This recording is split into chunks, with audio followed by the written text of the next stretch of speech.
for Spiritual Living Granada Hills discussion group for Wednesday night. I am Maureen Hoyt. I am the Minister Emeritus of this wonderful center. And my cohort tonight is Reverend Nancy Woods. We used to do this years ago. I want to welcome you if you're on the live stream. Welcome to those who are here in person. And just know that we honor all who are on their spiritual pathway, who practice their beliefs in faith and love. Our call to service is called Lighting the Flames of Faith, and Reverend Kathy is our presider for this evening, and she will be lighting the flames. This is a call to service, and we perform this ceremony to promote the universal consciousness of life, which acknowledges that all peoples, all faiths, all sentient beings come from that one great universal presence, which we call spirit. Fundamental to this truth is the unifying nature of all religious thought and experience, which we honor here tonight.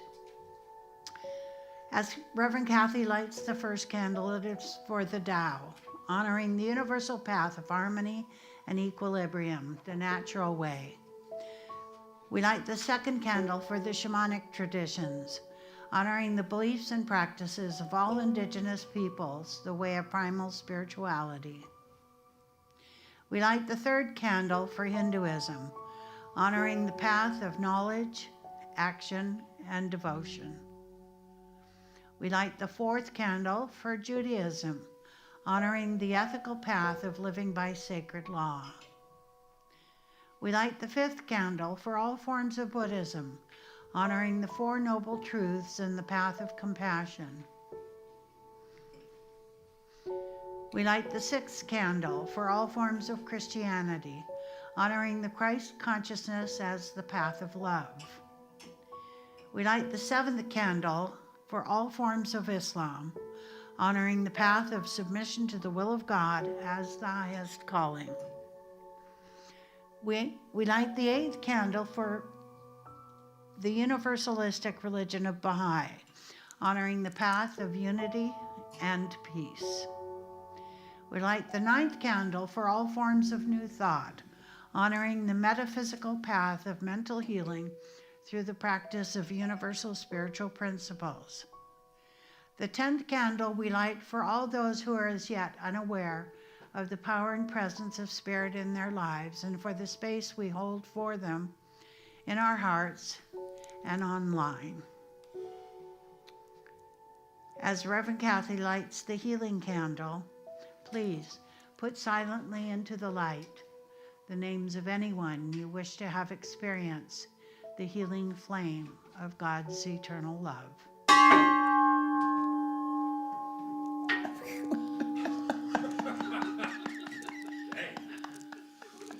Phew.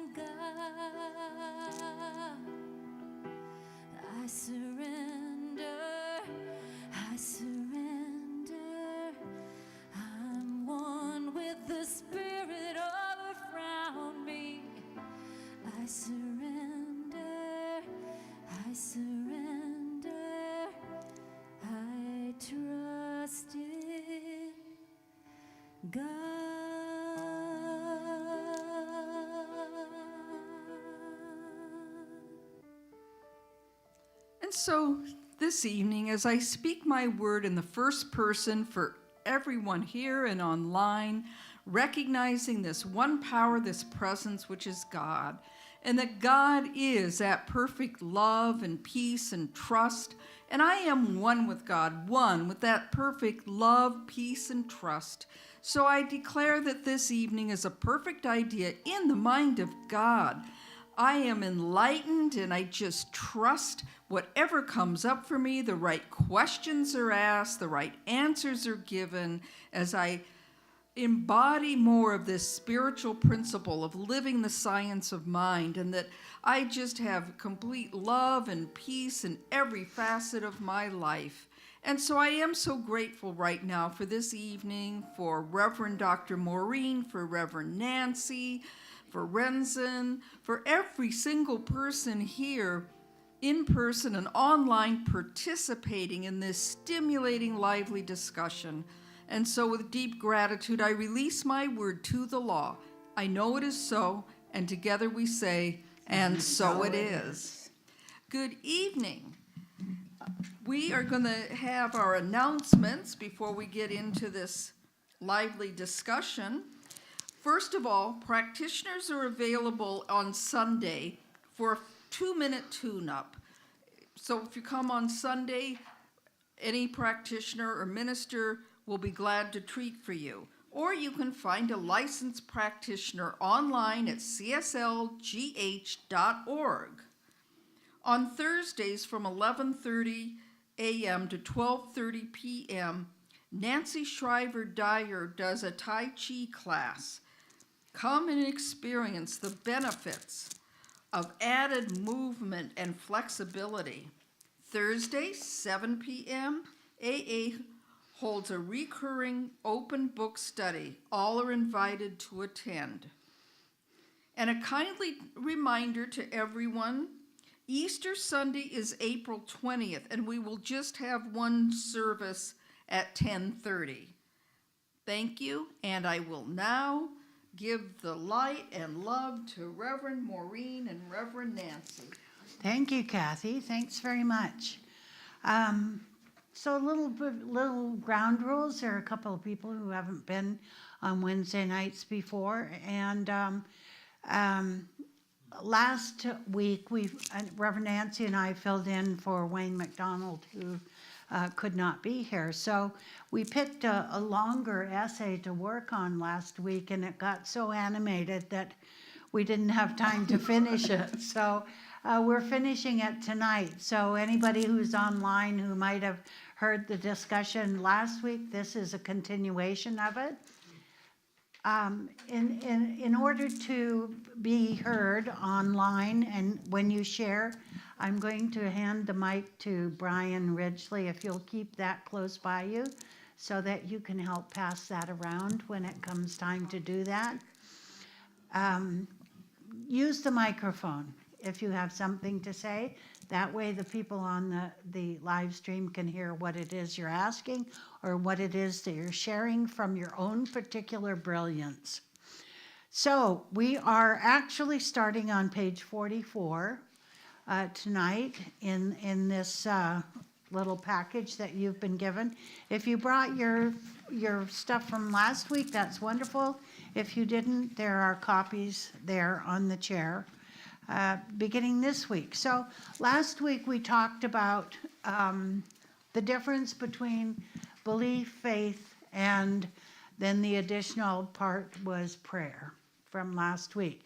So when you take these home with you tonight, these essays come from Living the Science of Mind, and these were little talks that Ernest gave or essays that he wrote in the Science of Mind magazine in the early 50s and the mid 50s, somewhere around that generation. So the languaging is gender specific. I just want everybody to get a hold of that. We do try to translate into the universal we or I in some cases, but it isn't always effective. But it was the time in which Ernest Holmes wrote. It was all about he and his and, the capital he for God instead of what Duke Ellington said all those years ago. Pretty soon there won't be a pronoun good enough for God. So, yes, that great metaphysician, Duke Ellington.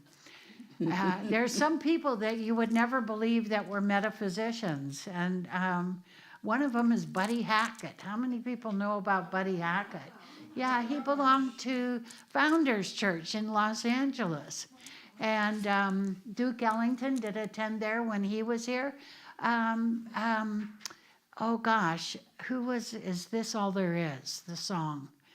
Peggy Lee. Peggy Lee was a regular at Founders Church. And when David Walker took over the Los Angeles Church of Religious Science. He had so many famous people. Barbara Eden went there. Robert Stack went there. Pardon? Richard Chamberlain. Richard Chamberlain went there. And his father, too, Chet Chamberlain, went there. And he was one of the AA sponsors for many years, Chuck Chamberlain was. And Esther Williams. She swam her way through religious science.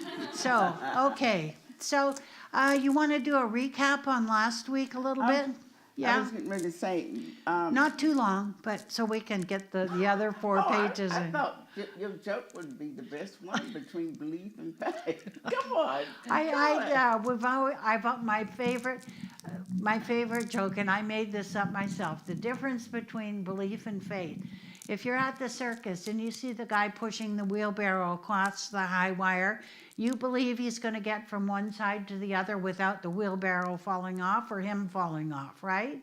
Well, faith would be getting in the wheelbarrow and letting him push you across. So that's my joke. Okay, all right. Now we've done it again. That's the best summary. Well, it does. It does emphasize the difference between belief and faith, right? Right. Good. All right. So a little Reader's Digest condensed version.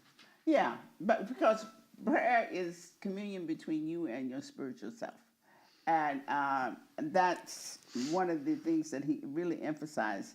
And also you want to be in that state of trust when you say your affirmation in prayer. Also, I don't know. I think that he kind of, how do you say this? He kind of just summarized it more or less, and he uses Jesus as what his role model as far as demonstration. And the discussion last week, my lady said she kind of like it when we don't put any religion, but I think that if you think about it, Jesus was not a Christian, so he's a good role model. Yes, yes. Yeah, and so we can say that our spiritual teachers have all emphasized that prayer is, when you say it in the affirmation, it is that communion between you and your spiritual presence that is within you. And that the faith is that belief that we actually cultivate by acknowledging the good when it does happen. And when you first start, sometimes your faith is not as strong, but as each thing happens, as you acknowledge it, it begins to build and it gets stronger and stronger.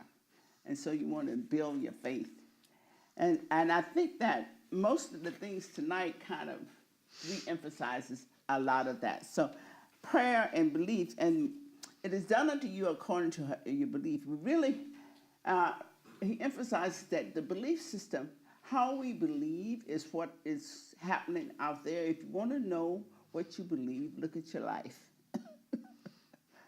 And that will tell you what you believe. Even the things that you say you don't believe, sometimes that don't believe is as strong as they do believe. So both of them will show up in your life. But the subconscious mind doesn't hear the don't. Yeah. It doesn't know the joke that you don't believe. Yeah. It just knows that that's what's in your consciousness. So it demonstrates it according to what's in your consciousness. So that's kind of brief. Is that brief enough? It is brief. And one of the other things I just want to add to it is that sometimes, we get affirmation happy, and we're affirming all the time. And as Stratton Smith said when we used to do his prosperity program, the 4 T's of prosperity: time, talent, and treasure. And what was it? The tithing of time, talent, and treasure. Right. That is it. Yeah, right. He would say in there sometimes affirmations, he would have us do this affirmation, I am prosperous, 400 times a day. Well, during that 400 times that you're saying it, you can't be thinking about anything else, because the mind can't think two thoughts at the same time. But then after you're all finished your 400 affirmations, and then you complain because there's, as Mike said a couple of Sundays ago, there's more months left at the end of the money. And so how about sometimes the beginning of creating a new belief system would be to say, I am willing to be prosperous. And that's kind of the segue that you need to actually demonstrating, I am prosperous. I am willing to be prosperous. And this is some of the ontological aspect of what Maria Nemeth taught in Mastering Life's Energies. I know I talk about her a lot, but she had such an influence on me. Just to be able to say, I am willing to be healthy. I am willing to have a lovely, loving relationship in my life. I am willing to have the right and perfect employment. That's kind of just the bridge between not having it and then demonstrating health, relationships, money, and the perfect creative expression. That concept of willingness is not only, it's also something that Rumi emphasized over and over and just become wisdom. But it's also in Truett. He says that is how to get yourself out of the way, is to become willing. And that willingness is allowing yourself to be where you are, but be open. Yeah.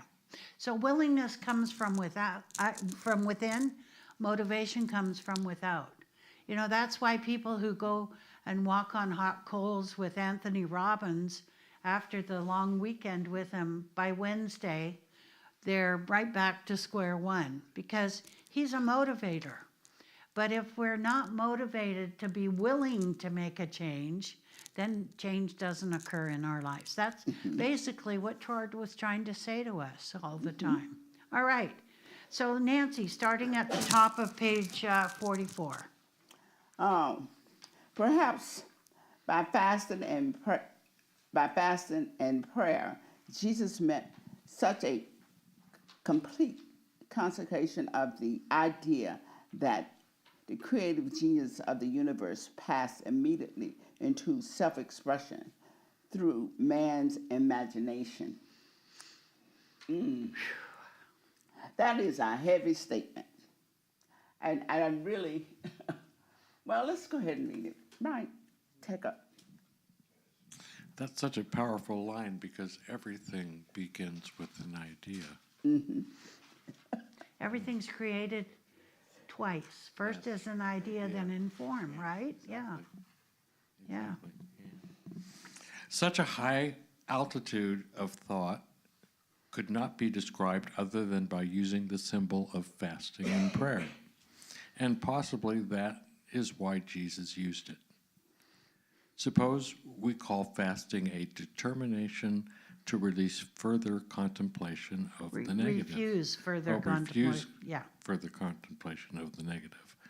This would be passing from death into life, from negation to affirmation, from denial to acceptance. In this transformation of thought, through faith and belief, the communion of the soul with its source would become a pronouncement rather than a petition. This is the position which the enlightened of all ages have taken. So when you look at that pronouncement rather than petition, the old form of prayer was about asking. You know, and maybe, you know, Eddie, you weren't such a good guy today, so you're not going to get your request to God, right? But you know what, Bonnie? You were really wonderful today, so I'm going to give you whatever it is that you want. So we remove the idea of petition, and we ask. We don't ask, we know. And that's what spiritual mind treatment is about. 5 steps of treatment, right? Recognition, right? Recognizing, first of all, Ernest Holmes would say that all you would need is the first step of treatment. And the rest, you know, we leave it to how it's going to show up in our lives to God, right? Okay. Bonnie? Creative process. Yes, it is a creative process, for sure. So,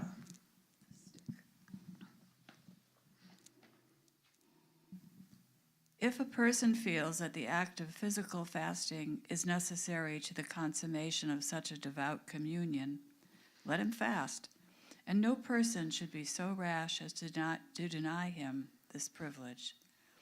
If, on the other hand, he feels that he is not fighting his way by singing a song, let no one deny him the joyous path to freedom. For sooner or later, all must discover that it is neither fasting nor feasting, but belief, faith, and acceptance which cause one to transcend the lesser God and descend into that holy mount within where the eye views the world as one vast plain and one boundless reach of sky. so you want to comment on that, Reverend Nancy? Do I really want? Well, the main thing is that if a person is choosing a particular thing, a way to get there, honor their way to get there. But the idea is the basic understanding that the faith, the belief, and consciousness is going to be the bottom line, no matter what path that person chooses. And there are some groups that actually fast as a group. And some people find that that's their way of just getting in center. And even whether it's meditation, what. But the idea is, what is your underlying faith, belief, and acceptance of the truth? I remember doing this several years ago with Reverend Nancy's husband, Herman. And Herman said, when it just hit me like a ton of bricks, Herman said, I fast every day, he goes. And I thought, I've never heard that before from him saying, yeah, he said, I fast between breakfast and lunch and between lunch and dinner. And we all laughed. But, fasting as a spiritual practice doesn't change anything out there. It changes something in us. And so if that's part of your spiritual practice, then go for it. Go for it. Come on, Nancy, there's a seat right here for you, next to Brian. I just got home, Well, alrighty then. so sorry I'm late, but I wanted to. Do you need, there's a copy of this behind you, if you'll, behind Eric. All right, next Bonnie. paragraph. Bonnie, other Bonnie. We must never forget to make a practical application of this science. In our philosophy, it is not enough merely to state a principle.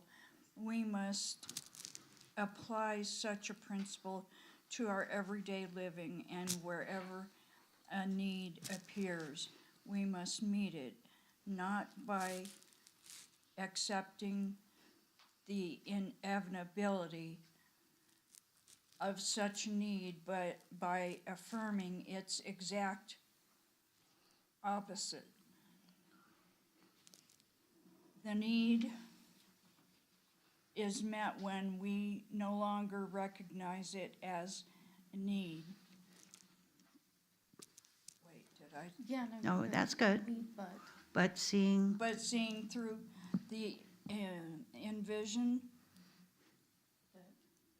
that principle which could just as easily remold the need into an acceptance of good. Therefore, we are told to think on whatsoever things are true, lovely, and good report.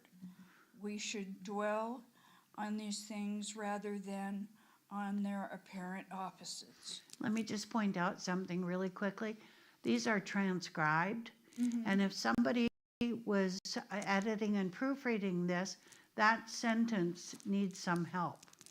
I mean, serious help. It's like a paragraph in and All of right. itself. She's gonna do our English I know, I'm class. sorry, I'm going into the editor proofreader mode, but there's something missing out of that sentence that you just read.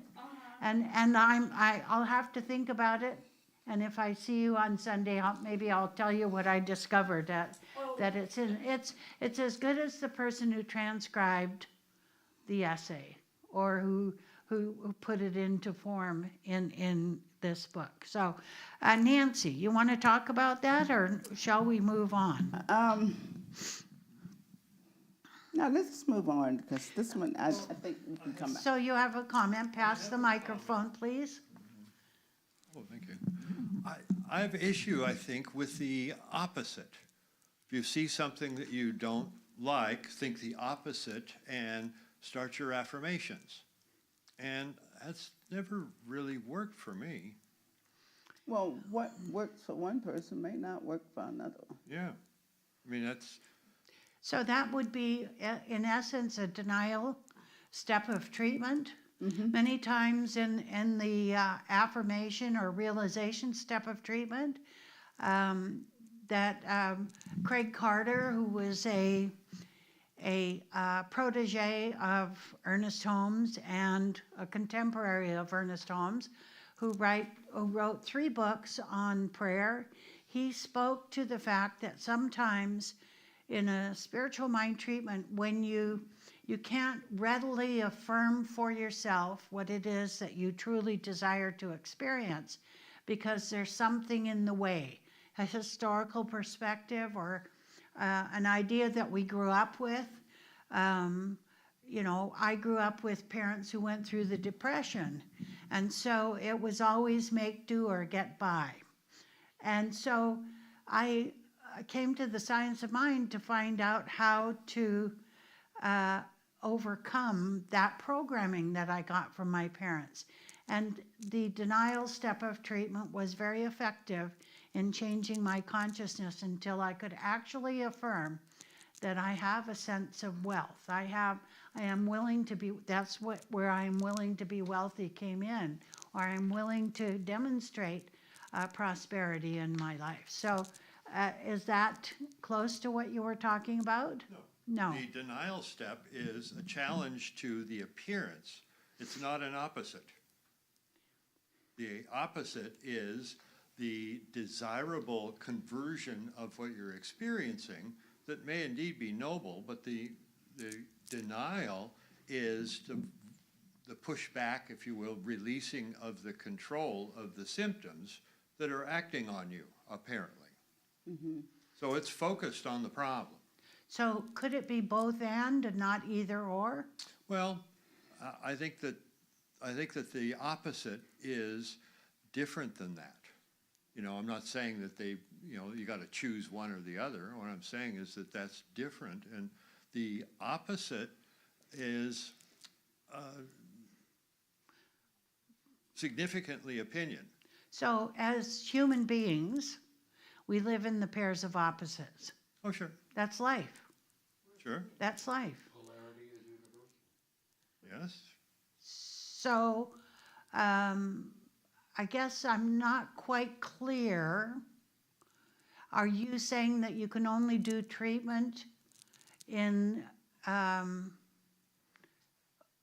okay, help No, me out here. I have never seen an issue in my life that needs to be addressed and then thought to myself, okay, what's the opposite of that? I've never done that. Okay, so just think of something that, okay. That's my observation. You know, Okay, that's all. so you've never hated anything in your whole life? Well, and what I've not done, I've disliked things in my whole life. Okay. But what I have not done is saying, what is the opposite of that appearance? So that's really what I want. Instead of discomfort, I want to be comfortable. I've never really done that. I've challenged more directly, like the denial step of treatment. I've actually challenged the symptoms or the appearance or the whatever that is, and dealt with it head on.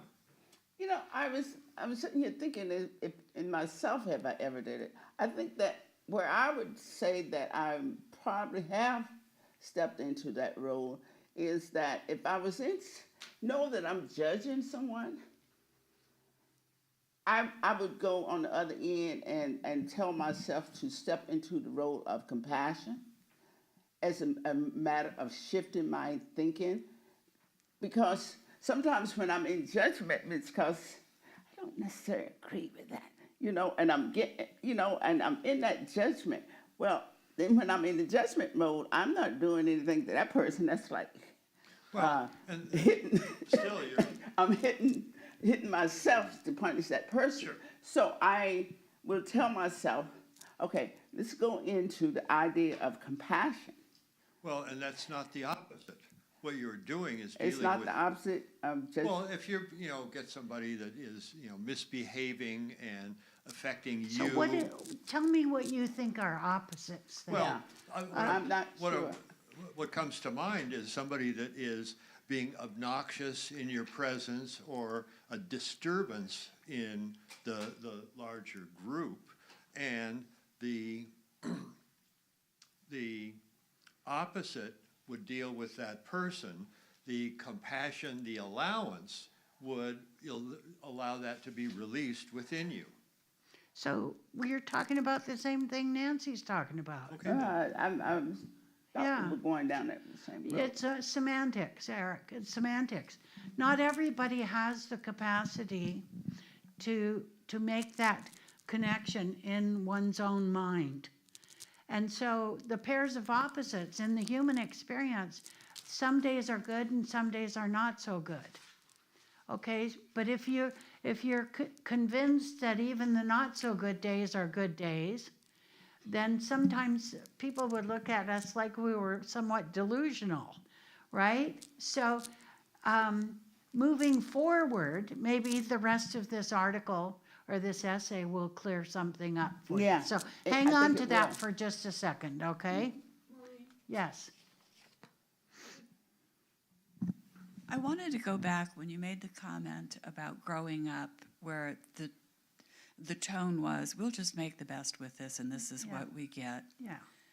When you did the treatment for that to like deny that, how would you word that?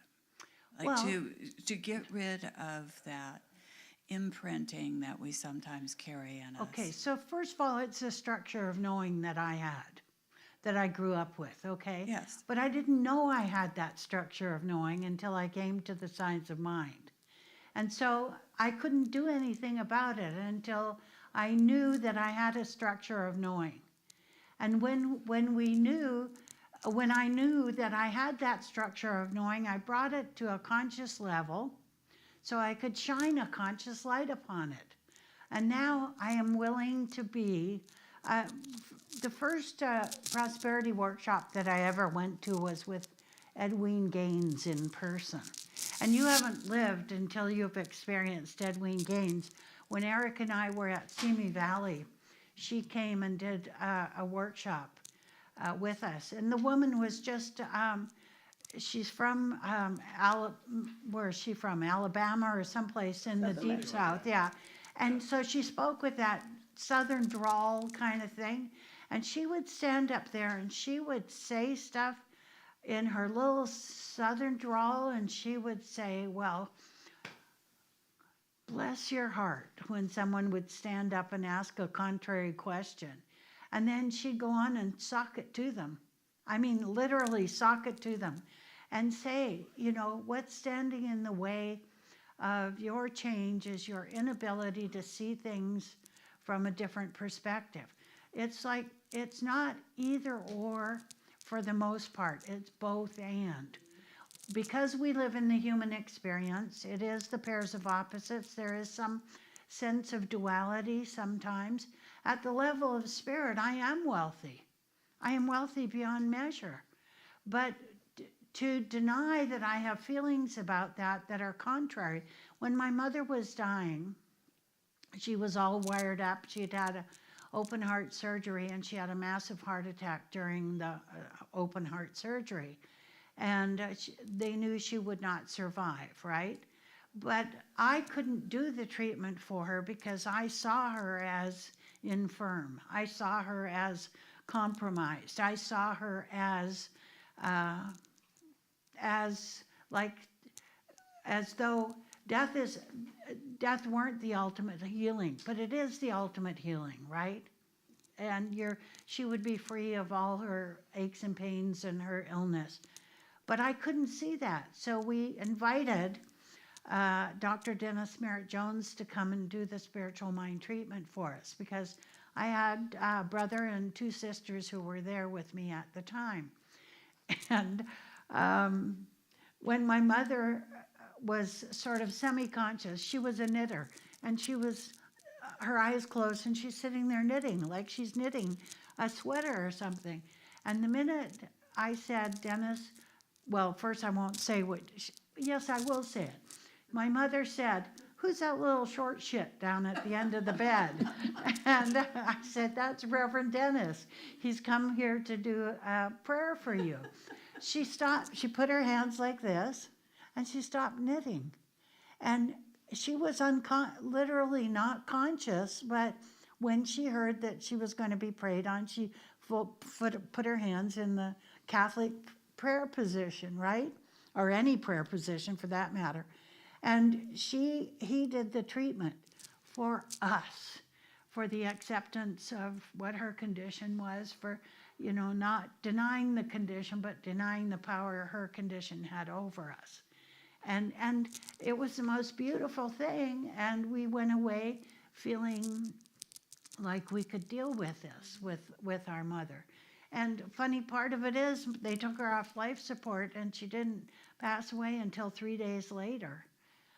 I know, she didn't want to go, really. She didn't want to go, but we felt better about it. We could be with her at the end, knowing that this was her way of healing that physical body part of her. So does that help at all?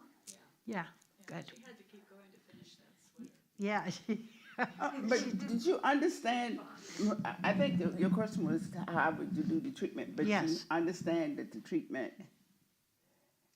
if you were doing it yourself, you actually could go into that I willingly open myself up to Yeah. and open yourself up to whatever way you want it to be. And you design the truth to do your truth and be your truth. But and just allow yourself in the treatment. I willingly step into being a certain way, and you would declare that Yeah. as part of your treatment. So, Jen.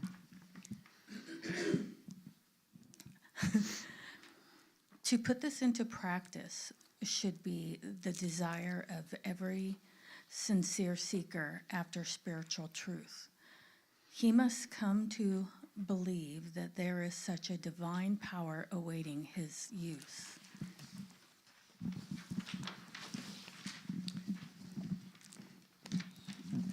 He must fully understand that he is the one who knows how to use it, and then he must proceed definitely to make use of this power which is within all men. In actual practice, one's life should become a continuous communion with good. So that kind of ties into what Eric was trying to say. Yeah. Yeah.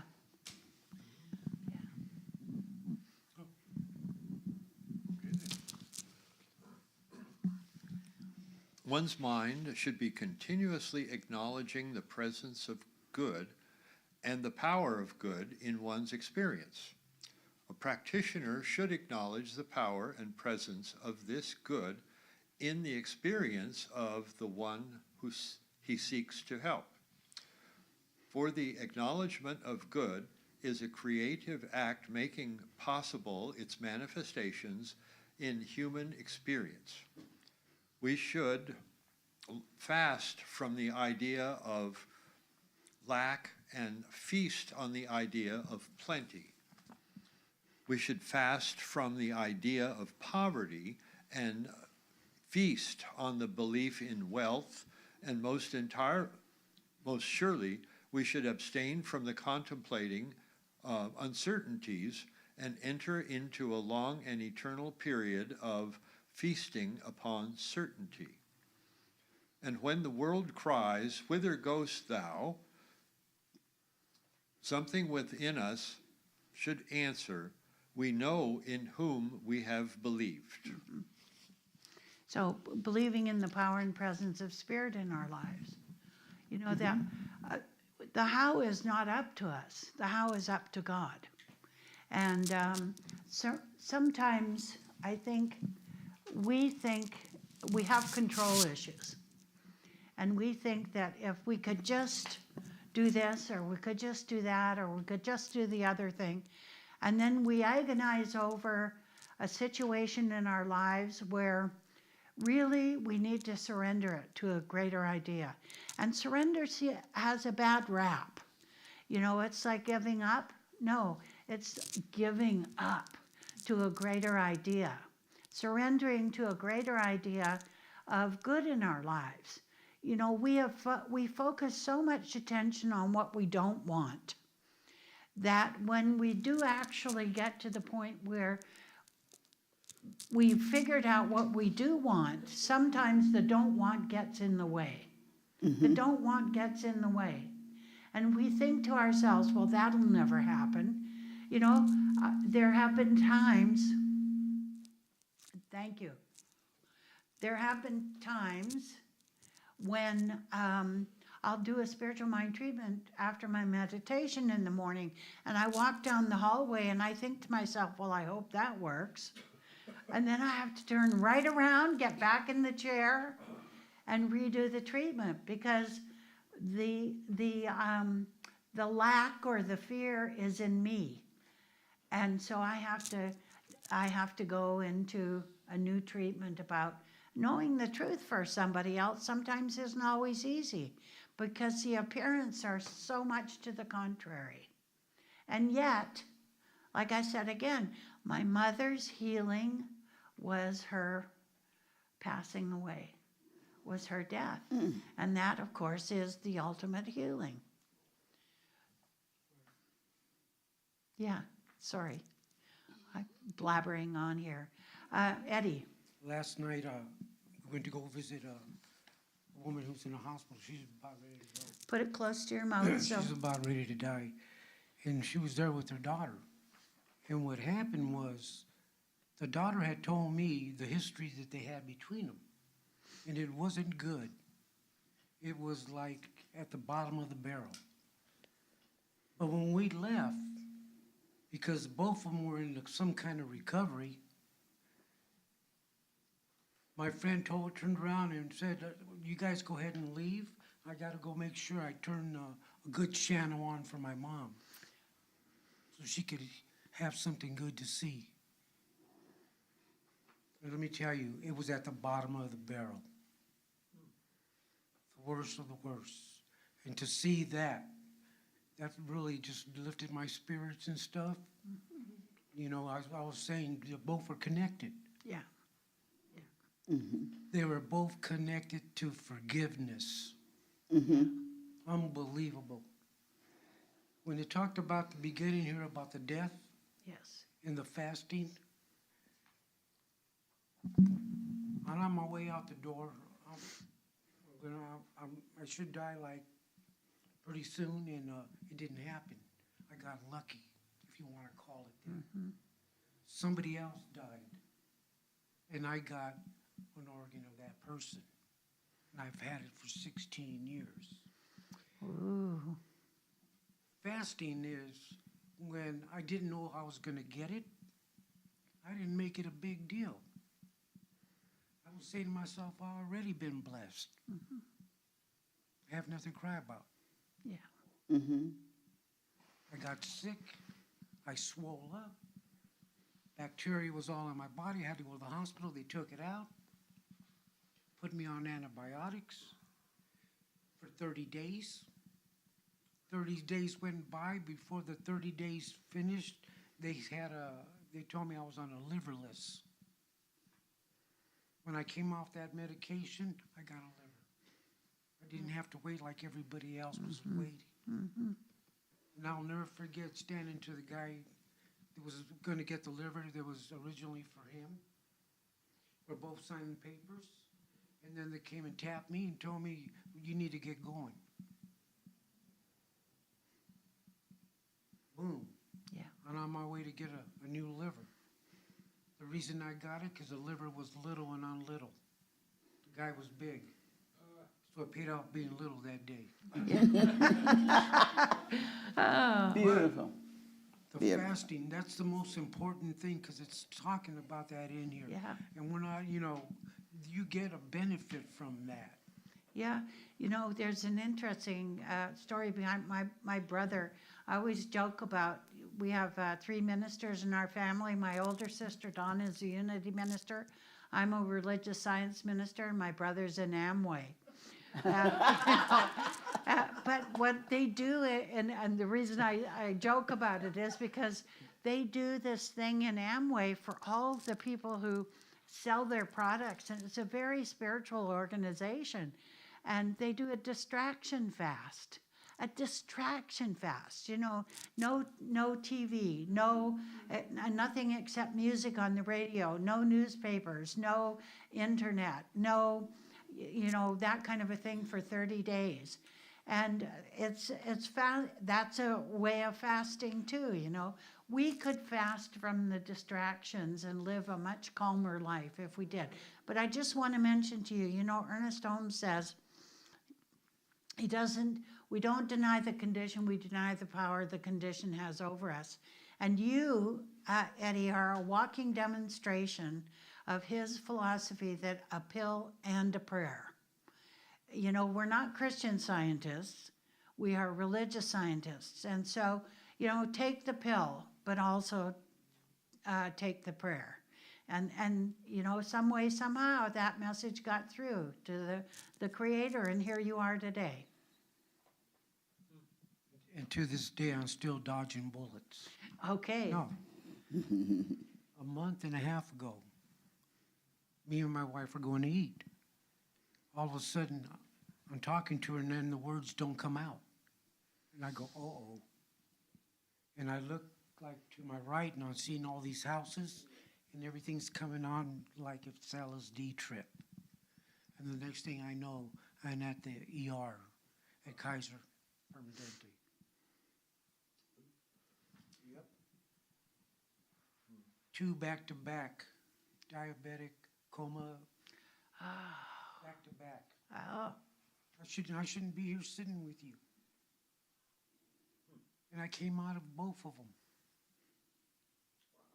I mean, that's why I say dodging bullets, Yeah. Well, it's clear to us that you're supposed to be here. Yeah. There you go. Pass the mic over to Reverend Kathy.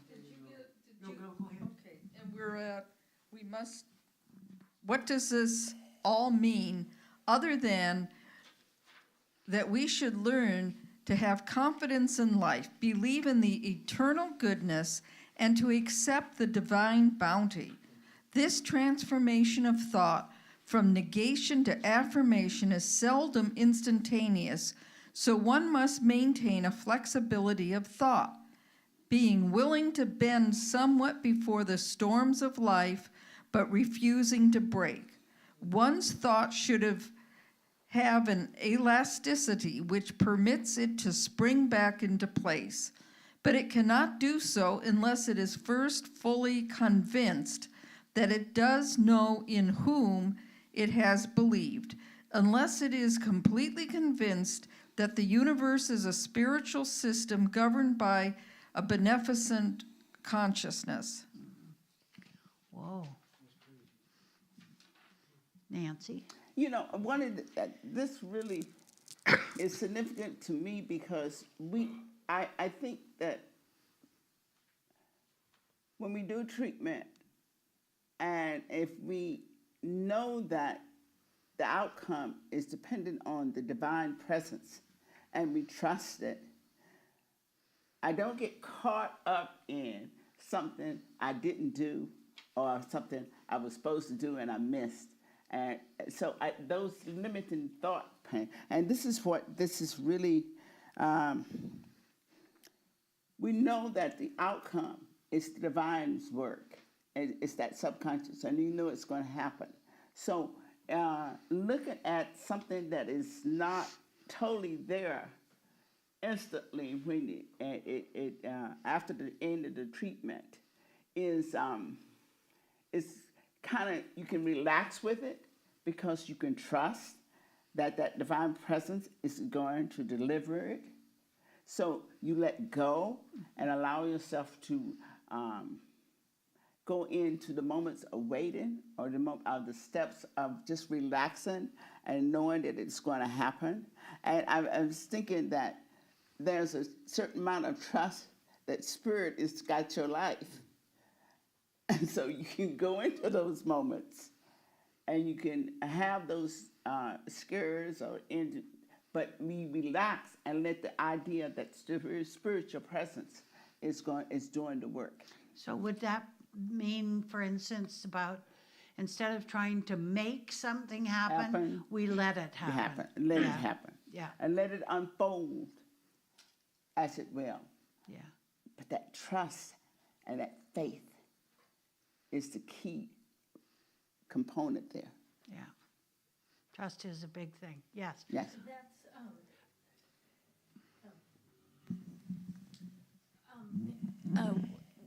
That's basically like letting go and letting God. Yes. Yes. Okay. Very definitely. Not basically. Yeah. Totally. Yeah, okay. Totally. Yeah. Totally letting go and letting God. Okay. Faith Yeah. and trust is that. I think. Nancy, did you?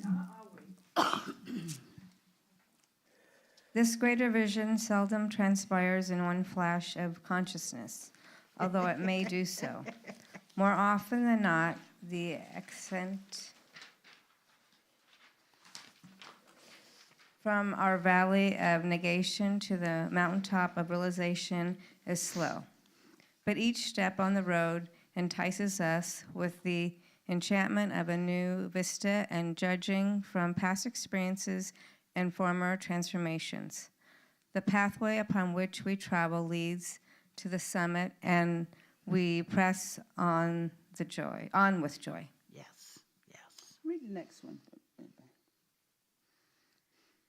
By some divine interior awareness, call it what we will, there is an intuition within man which pushes him forward. There is some spark which has never been entirely extinguished. The prayer of faith and belief, communion of the soul with its source, fans the spark into a divine blaze in which light, dark shadows no longer lurk. This is inspiration. This is illumination. This is the perception of wholeness. Yeah. Thank you.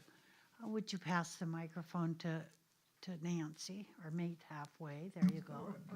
You. No, this Nancy. No, we've heard enough from Nancy. I'm kidding. Anyway, I have a silly sense of humor. Suppose a man were to prepare himself a mental diet garnished with spiritual realization, his meat the living word, his bread manna from heaven, his fruit the inspiration of hope, and his wine the essence of joy. And suppose, in addition to this, he should see this table spread before him in the wilderness and waited upon by the law, the servant of God and man. Would he not then realize that he is today in the queendom of heaven, that today God is her host, and would she not exclaim, "O wilderness, were paradise now"? Yes, Ernest Holmes would quote generously from other authors and poems and would never give credit to the people that he was referring to. But in a way, So- we don't need to. No, well, in a way you do need to. And in a the way, printed well, word. except it's Yes. all We're all connected and it's all one. Okay, Yeah, Nancy? I agree with that That's a perfect thing until you get sued for copyright Well, infringement. I know the Okay. world we live in. Yes, okay, in a perfect world. So let's, we only have a few minutes left. You know, there is a divine interior awareness within all of us. You know, sometimes we know that we know that we know, and sometimes what we don't know is almost as important as what we do know. And so looking at it from that perspective, you know, seeking to find a spiritual, say a spiritual community like this one, where we find what we would call people of like mind, we don't have to explain ourselves. That's the beauty of coming to a place or being, for instance, for me in an AA meeting or an NA meeting, because I am a child of the 60s, and those kinds of things came into my focus of attention at a certain time in my life. But when they were no longer effective, I had to turn to someplace else. And I think AA gave me a sense of spirituality that I didn't have even when I belonged to the Catholic Church, even though I loved the pomp and circumstance of the whole Catholic tradition. But it's being in a place where, as one woman said, I speak at Burbank Unity periodically, she came to me just crying her eyes out after a service. She said, I found my tribe. And that was like, for her, it was the biggest success for her, coming to a Unity church where she had people that she could talk to. And she said, I believe everything that they teach. And she said, you just cemented the whole thing for me. Oh, those are like once in a lifetime moments, you know, it's a beautiful thing. So Nancy, something to close out? Oh, I was thinking that if there was anything among you that you saw that you have a question for, Yes. that is unusual, or that you found significant, Brian. I want to thank you because I was able, out of what you were saying earlier about judgment, I was able to make a distinction that I've been trying to focus on between being judgmental and being biased, because they're not the same thing quite. And so thank you for that. Well, and I think what's true about that is we all have implicit bias. We all have that. Well, we all have our educations. We all have. Yes. We have certain fundamental things that we don't. Denial is the wrong term for it because we don't even see it. It's programmed in a way. De-educating ourselves and re-educating ourselves. With judgment, judgment is such a powerful orientation that it gets us to stop if when we're being accused of it or what have you. It's a heavier, it's a different vibration. Yeah. Everything is vibration. Anybody else? I saw, Jen, you had your hand? Take the microphone. I have a question that doesn't really pertain to this, but do you mind if I ask it? Sure. Okay. Because I'm No. reading Eckhart Tolle's book right now, The Yes. Power of Now. Okay. And he really talks about how words and what you say, and so does, Troward and Emma and all those, that, the power of the word is, means everything, basically. And even if you think it, Eckhart Tolle says, even if you think these words and they're not out loud, they can still come to fruition. Yeah.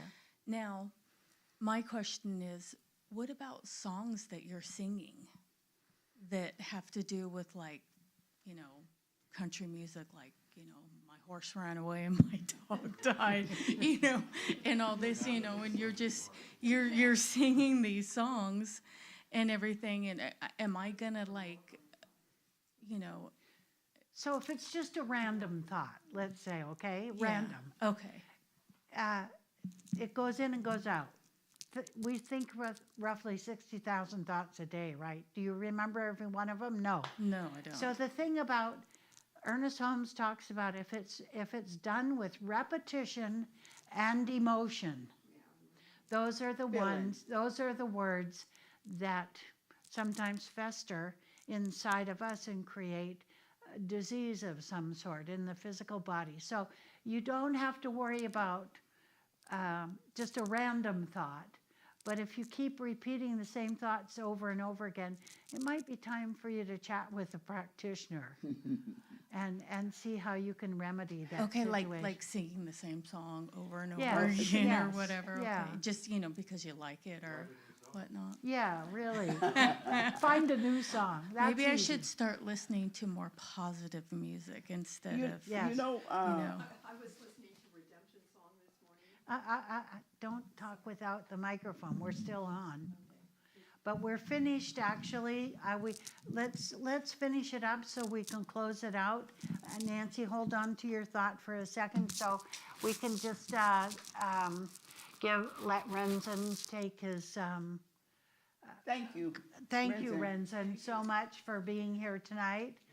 And thank the people out there. and thank you, everybody on live stream. Thank you, the people who are here in person. And yay, yay, yay. Yeah. All right. Man. Finished.